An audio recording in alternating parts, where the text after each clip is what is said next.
To other stories now, and PanaFest is an acronym for Pan-African Historical and Theatre Festival. It is a cultural event held in Ghana every 2 years since 1992 for Africans and people of African descent to promote and enhance unity, Pan-Africanism, and the development of the continent of Africa. Joining us with details of this year's event is Corporate Affairs Director of the Ghana Tourism Authority, Jones Nelson, and Chairperson of the PanaFest Foundation, Professor A.C. Sutherland Addy. Grateful to have you here. Let me start with you, Jones Nelson. So, what is the focus of this year's celebration or this year's festival? Thank you very much. First of all, I'll give a shout out to the listeners in the tourism fraternity, especially the Minister of Tourism, Honorable Mohamed Ibrahim Awa, my CEO, Mr. Akufo-Addo. First of all, this year we are having both PanaFest and Emancipation together. PanaFest is an acronym, Pan-African Historical Theatre Festival. It is celebrated biennially every 2 years, and then that of Emancipation is every year. So this year happens to be the two programs coinciding. And we have the theme for PanaFest, reclaiming the African family and confronting the challenges to face, confronting the past to face the challenges of the 20th century. And that of Emancipation is empowering the African family to confront challenges of the 21st century. So this one is talking about reclaiming the African family to look at the challenges ahead. And then Emancipation is also talking about empowering the African family. As much as you know, PanaFest Emancipation has been celebrated. This year, we have Emancipation being 25 years. Emancipation Day celebrations is 25 years this year. PanaFest was 1992, first celebrated in Ghana 1992. So these are the themes. And we've had a number of programs outlined there. We had this pilgrimage, Northern Pilgrimage Tour, which started 2 days ago on Wednesday. We have a group of people participating in a tour to the northern part of Ghana from Accra. So they started with Pikoro slave camp yesterday. There was a Durbar of Chiefs and a few celebrations there. As I speak now, they are currently in Salaga. You know, if you remember, Salaga, we have the slave wells and the slave camp. They are also visiting there today for an atonement. Tomorrow will be Bono Manson Slave Market. They will have a tour of the place, interactions with the people and the chiefs and people and the Durbar, mini Durbar. And then Sunday, they will be at Asimpraso. So when the slaves were taken from up north, Pikoro, they came down to Asimpraso. They crossed the River Pra before they were taken to the dungeons, to the castles, and then to their unknown destinations. Monday, we'll have these wreath-laying ceremonies in Accra, where we'll lay wreath to pay glowing tribute to our ancestors and forebears. Dr. Kwame Nkrumah, Dr. George Padmore, and then Dr. W.E.B. Du Bois will be having the wreath-laying ceremony. And then the same evening, we'll be having what we call creative explosions. So with the creative explosions, we'll be having it at the National Theatre. There will be all performances in all the arts. We're talking in terms of traditional music. We are talking in terms of poetry, drama, musical concerts. So we have music that Rocky Dawuni coming. We have jazz prophet from the US. And then there's also going to be a performance, Chief Moments play on Mansa Musa. If you did your history, remember your history, Mansa Musa. One significant event is also the Rick Lane's, the reverential nights at Cape Coast Castle, where we are going to have a candlelight procession, and there's going to be spoken word, roll call of ancestors, and then a proclamation of emancipation. And lastly, 1st of August, we are having to climax at Asim Manson, where we are going to honor our heroes, our ancestors with a grand Durbar, and then a visit to the Don Concio at Asim Manson.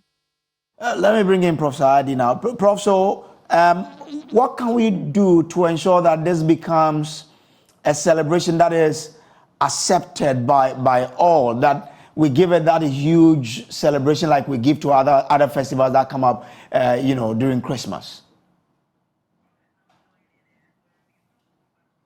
Okay, so Jones, let me give you this. That how do we ensure that we make this festival one huge one and acceptable by many, as some of these festivals that do occur in Christmas do have? The patronage during Christmas is high.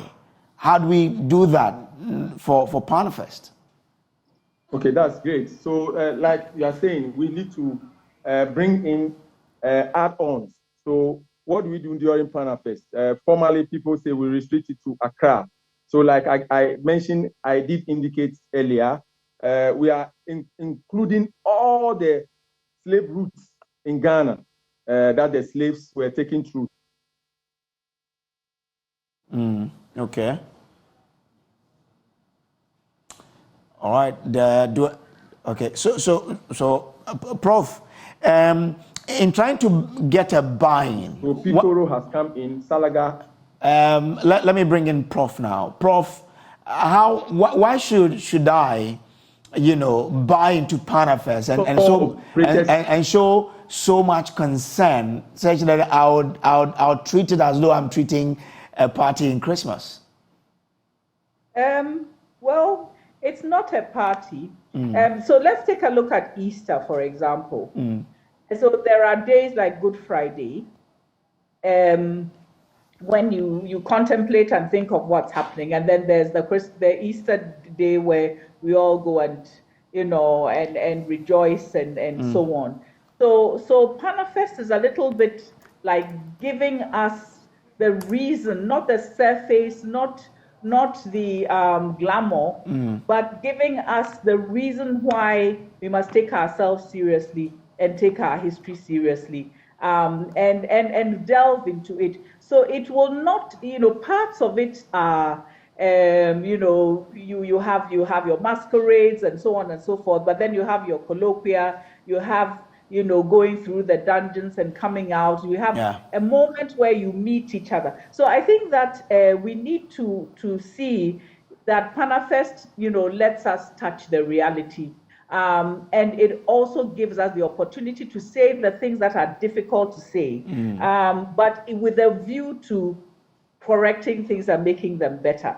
Okay. And the arts are very well, in a very good position to do that. So I really, really believe that, if we care about where we are going, so that we're not going to go to Ukraine and then when they are filling the trains, they leave us behind and so on. We have to be very conscious of our position in the global world. So PanaFest is both joy, but it's also contemplation. Yeah, so on the contemplation bit, over the years, what I've realized that we limited to, say, Cape Coast, but this is something that borders on all of us. How do we get all of us along such that during the time we are celebrating PanaFest, it's really a national event that everybody will be enthusiastic about it and putting all the effort to ensure that, look, we are thinking about where we have come from, projecting into the future, and making sure that all of us are coming on board? Well, you've got it yourself, just from what you are saying. But let me just say this. We should do a number of manifestations in the different parts of the country. And as I speak today, there's a lecture in Tamale about the resilience, about how people resisted, enslavement. It should be coming on in the next few minutes. People are going on a tour to look at the various places where there were camps and there were markets and all that. And I think that what is critical is that we take the festival out of the cities and out of Cape Coast, and go to other places so that we get the buy-in, and other people will now begin to own their own history and we can share. I must say that some of the tours that some of you have been doing, and the places that people have been going to, it's beginning to bite, and I think that I want to thank a number of media stations for taking this up. And if I might say so, Accra, for example, on Monday, we will be having a concert that features Rocky Dawini, features Chief Mumin, features the Halakasa, features the National Theatre players. And the whole idea is to let Accra also have a taste, of what happens. So we're trying to spread ourselves around. Yes. So, I mean, in terms of support, governmental, Ministry of Tourism, and probably the private sector, because like you said, this lecture that will be happening in Tamale should be on every screen in Ghana, so we follow. This is about us. Is it that you're not having the required buy-in from authorities and probably the private sector, and what could probably be contributing to that, so that we can solve it and make sure that, for example, next year this lecture should be on every screen throughout this country? I agree with you entirely, and I think that we are going through a process to try to beef up, our strategic planning and so on and so forth, and make sure that our marketing is at a much higher level. So I wouldn't deny that we're going through that process. And I think that, it's great to have all of you concerned about assisting us to do so. This year is not an easy year, for the government or for the private sector. So I don't think that we can blame them too much, but we definitely have to have a lot more understanding, from the private sector, and also some of the agencies of government, in terms of what this brings to us and what this does for us. Because, people come to December and GH and they're saying, okay, after the parties, what do you see? And they want to learn language. They want to visit, sites. If I might quickly say so, the American government is helping us to bring in, a specialist in spirituals, what used to be called Negro spirituals. And the person who came, I just saw her a few hours ago. And when she arrived, she just started to cry, because she wanted to, it was so important to her to have come, and so important that she's going to share this knowledge and art that has been created by our people elsewhere over here. So we need to be proud of what we offer, and being the place where people come to get some substance, in addition, of course, to the wonderful parties and so on that we hold. So, I'm thanking you once again for bringing up these questions, because I think there's a lot to do in terms of getting us to understand that in the global world, we still have to make sure that, we tell our own stories and make sure that we are at the table as far as what is happening globally is concerned. There's also this phrase that says, catch them young and they shall be yours forever. What is our strategy in trying to get our young people at the basic schools to even know their culture so well and their history so well that when they grow, they are the ones who will be saying that I want to be part of PanaFest because it gives me the opportunity to then try to rekindle the identity in me and to understand myself better?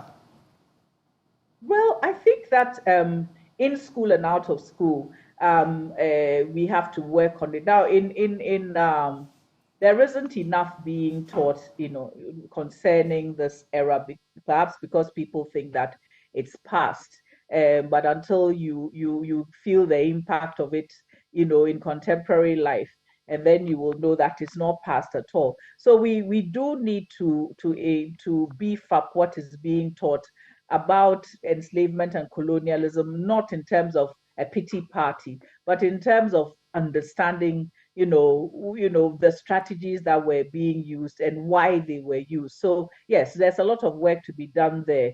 And I think that things that are done extracurricular, we do have, PanaFest, Pan-African clubs. We do have a youth day, at PanaFest. But our young people have been doing quite a good job in they themselves, getting other young people involved. So I'm very hopeful that that kind of approach where young people take up the mantle themselves is going to be the kingpin as far as this what you're talking about is concerned. But there's a lot of work to be done. There's a lot of work to be done. I mean, we need to help. For example, I always talk about nursery schools and the fact that all the icons there, all the heroes there, it's Mickey Mouse and Snow White and the Seven Dwarfs and so on. And we have to work to create content that children can be proud of. So yeah, I agree with you entirely. All right, Prof. I'm grateful that you could join us here. But before you go, what will be your parting words to our viewers across the world?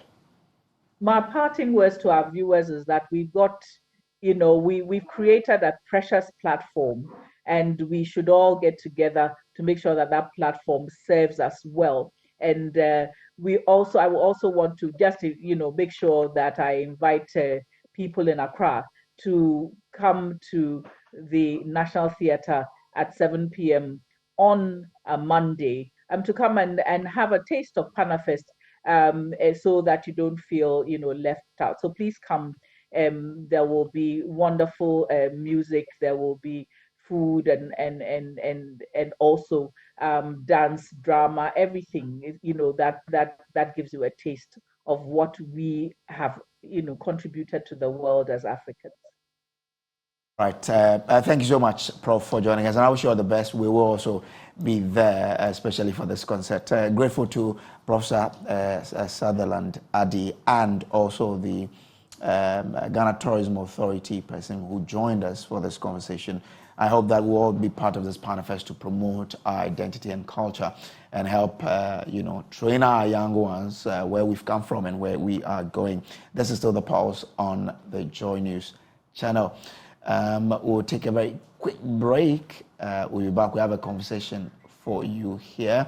Okay, now let me try and bring you in studio for us to have this conversation here. But let me just take a very quick break to rectify something. I'll be back. There's still The Pulse. Stay with us. We have a very beautiful conversation coming up here on the show. Stay with us.